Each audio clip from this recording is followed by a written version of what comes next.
Hello guys, আপনারা হোয়াটসঅ্যাপের একটি নতুন সমস্যায় পড়ে থাকবেন। আপনারা যখনই হোয়াটসঅ্যাপটিকে নতুন ভার্সনে আপডেট করে নেবেন, এখানে একটি সমস্যায় আপনারা পড়ে থাকতে পারেন। এখানে আপনারা হোয়াটসঅ্যাপটি ওপেন করে নিলে এখানে দেখতে পাচ্ছেন একটি নতুন সার্চ বার। কিন্তু এই আপডেটের আগে হোয়াটসঅ্যাপটি কেমন ছিল? এই সার্চ বারটি এখানে উপরে ছিল, কিন্তু আপনি যদি হোয়াটসঅ্যাপটিকে নতুন ভার্সনে আপডেট করে নেন তাহলে আপনারা এরকম একটি নতুন সার্চ বার পেয়ে যাবেন। এবং অনেকের হয়তো এই সার্চ বারটি খুবই ভালো লেগেছে, কিন্তু অনেকের ক্ষেত্রে এই সার্চ বারটি তারা চাইছেন যে এখান থেকে সরিয়ে আগে যেরকম এখানে উপরে ছিল সেরকম যাতে আনা যায়। তো আপনারাও যদি চান এখানে নতুন এই সার্চ বারটিকে সরিয়ে উপরে যেরকম সার্চ বাটন ছিল সেরকম আপনারা ফিরে পেতে চান, তাহলে আপনারা কি করবেন, এই ভিডিওটি পুরোটি দেখতে থাকুন। এই ভিডিওটিতে আপনাদের জানাবো এখানে এই নতুন যে সার্চ বারটি রয়েছে সেই সার্চ বারটিকে কিভাবে আপনারা রিমুভ করবেন এবং পুরনো এখানে যে সার্চ অপশানটি ছিল তা কি করে আপনারা ফিরে নিয়ে আসবেন। তো তাই জন্য পুরো ভিডিওটি অবশ্যই দেখতে থাকুন। হ্যালো গাইস, আমি সৌরভ, আপনারা দেখছেন ইস্যুটেক।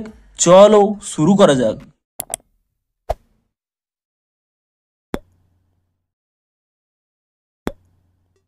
ভিডিওটি শুরুতেই জানিয়ে দিই, আপনাদের যদি এই ভিডিওটি একটু হেল্পফুল হয়ে থাকলে অবশ্যই একটি লাইক করে দেবেন। আর এই চ্যানেলে যদি আজই নতুন এসে থাকেন এখনই চ্যানেলটিকে সাবস্ক্রাইব করে রাখুন, কারণ হোয়াটসঅ্যাপে যে কোনো নতুন সমস্যা দেখা দিলে কিংবা যে কোনো নতুন আপডেট এলে তার সম্পর্কে পুরো ডিটেলসে ভিডিও আপনারা অবশ্যই এই চ্যানেলে পেয়ে যাবেন। তাই জন্য অবশ্যই চ্যানেলটিকে এখনই সাবস্ক্রাইব করে রাখুন। তো চলুন এবারে মেন ভিডিওটি শুরু করা যাক।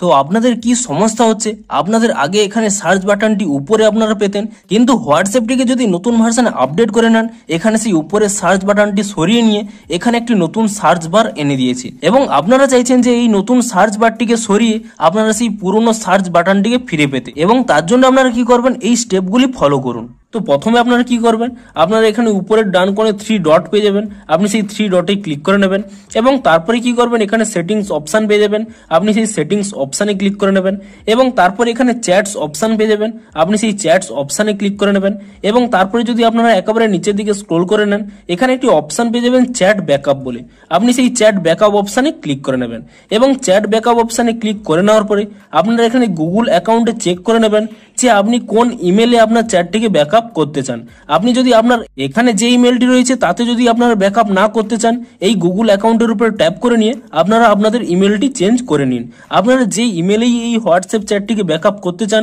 সেই ইমেলটি এখানে সিলেক্ট করে নিন এবং তারপরে আপনারা কি করবেন, উপরে একটি অপশন পেয়ে যাবেন ব্যাকআপ বলে, আপনি এই ব্যাকআপ অপশানে ক্লিক করে দেবেন এবং তাহলেই কয়েক সেকেন্ড এরকম লোডিং নেবে এবং কয়েক সেকেন্ড লোডিং নেওয়ার পরে এখানে আপনাকে একটি কোশ্চেন করবে, ব্যাকআপ ইউজিং সেলুলার, অর্থাৎ আপনি কি আপনার মোবাইল ডাটা দিয়ে এই ব্যাকআপটি করতে চান। যদি আপনার মোবাইল ডাটা দিয়েই ব্যাকআপ করতে চান তাহলে আপনি এখানে ব্যাকআপ অপশানে ক্লিক করে নেবেন এবং আপনি যদি ওয়াইফাই এর মাধ্যমে ব্যাকআপ করতে চান তাহলে আপনারা এখানে ওয়াইফাই কানেক্ট করে নেবেন এবং ওয়াইফাই কানেক্ট করে নেওয়ার পরে কিংবা আপনারা যদি মোবাইল ডাটাতেই ব্যাকআপ করতে চান তা সিলেক্ট করে নেওয়ার পরে আপনি এখানে ব্যাকআপ অপশানে ক্লিক করে দেবেন এবং ব্যাকআপ অপশানে ক্লিক করে দেওয়ার পরে এখানে কয়েক সেকেন্ড লোডিং নেবে এবং কয়েক সেকেন্ড লোডিং নেওয়ার পরে আপনাদের এখানে ব্যাকআপটি শুরু হয়ে যাবে। আপনাদের যদি বড় ব্যাকআপ হয়ে থাকে তাহলে কয়েক মিনিট আপনারা এখানে ওয়েট করে নিন, আপনাদের যতক্ষণ না এখানে ব্যাকআপটি কমপ্লিট হচ্ছে। আপনাদের যখনই এখানে ব্যাকআপটি কমপ্লিট হয়ে যাবে আপনারা কি করবেন, এখান থেকে ব্যাক করে নেবেন এবং তারপর এখানে হোয়াটসঅ্যাপটিকে ট্যাব এন্ড হোল্ড করে নেবেন এবং তারপরে এখানে আই বাটন পেয়ে যাবেন,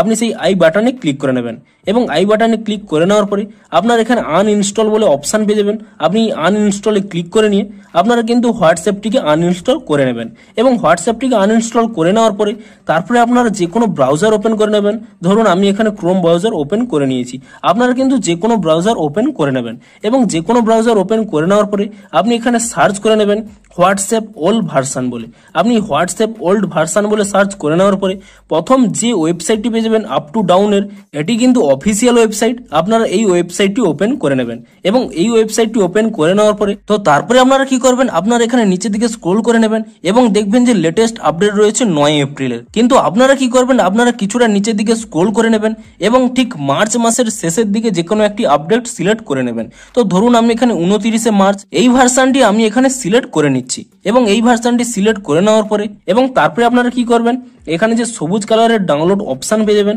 আপনি সেই ডাউনলোড অপশানে ক্লিক করে দেবেন এবং ডাউনলোড অপশানে ক্লিক করে দেওয়ার পরে এখানে একটি পপ আপ উঠবে, কিন্তু আপনাদের কোনো চিন্তা করার প্রয়োজন নেই, এটি কিন্তু অফিসিয়াল ওয়েবসাইট, তাই জন্য এখানে ডাউনলোড এনিওয়েতে ক্লিক করে দেবেন এবং ডাউনলোড এনিওয়েতে ক্লিক করে দেওয়ার পরে আপনারা এখানে দেখতেই পাচ্ছেন যে ডাউনলোডটি শুরু হয়ে গেছে এবং দেখুন এখানে আমার ডাউনলোডটি হয়ে গেছে। এবং তারপরে আপনারা কি করবেন, উপরে এখানে ডান কোণে 3 ডটে ক্লিক করে নেবেন এবং তারপরে এখানে ডাউনলোডসে চলে যাবেন এবং ডাউনলোডসে চলে যাওয়ার পরে আপনারা এখানে সেই অ্যাপটি পেয়ে যাবেন এবং এই অ্যাপের উপরে একবার ট্যাপ করে নেবেন এবং ট্যাপ করে নেওয়ার পরে দেখুন আমার এখানে আপডেট দেখাচ্ছে, কারণ পুরনো হোয়াটসঅ্যাপটি রয়েছে। আপনাদের যদি পুরনো হোয়াটসঅ্যাপটি আপনারা আনইনস্টল করে দিয়ে থাকেন, এখানে আপনাদের ইনস্টল বলে অপশান দেখাবে, আপনি এখানে ইনস্টল অপশানে ক্লিক করে নিয়ে তারপরে আপনারা কি করবেন, আপনারা হোয়াটসঅ্যাপটিকে আপনাদের নাম্বার দিয়ে লগ ইন করে নেবেন এবং লগ ইন করার সময় অবশ্যই কিন্তু আপনাদের যে ব্যাকআপ ফাইলটি রয়েছে তা কিন্তু অবশ্যই সিলেক্ট করে নেবেন, তাহলে কিন্তু আপনাদের সমস্ত চ্যাট ফিরে চলে আসবে।